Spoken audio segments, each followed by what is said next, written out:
तर नमस्कार मित्रांनो, स्वागत तुमच्या आजच्या आपल्या ब्लॉगमध्ये. आणि आपल्याला सकाळ सकाळच आज घरच्यांनी काम लावलं होतं, ते म्हणजे फवारायचं.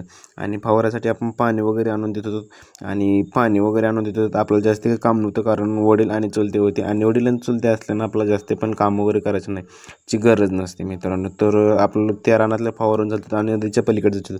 तर थोडेफार पाय वगैरे वरी केले, आणि तिकडसारखी एवढी काही भारी तर नव्हती, थोडीफार चांगली होते बट बारीक होते.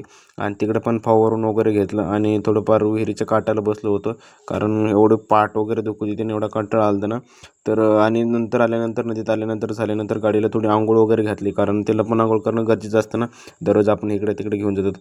आणि त्या सगळं काम वगैरे झाल्यानंतर आपण हरिपाठाला म्हणजे गावात चाललोच होतो. आणि मस्तपैकी असं गावात वगैरे हरिपाठ वगैरे झालं, आणि नंतर आली ती जेवणाची वेळ.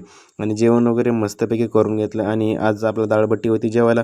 आणि आजच्यासाठी एवढंच केलं, जास्त काही काल केलं नाही, कारण की आज एवढं अंग दुखत होतं. तर भेटून त्याच्या ब्लॉगमध्ये. धन्यवाद मित्रांनो.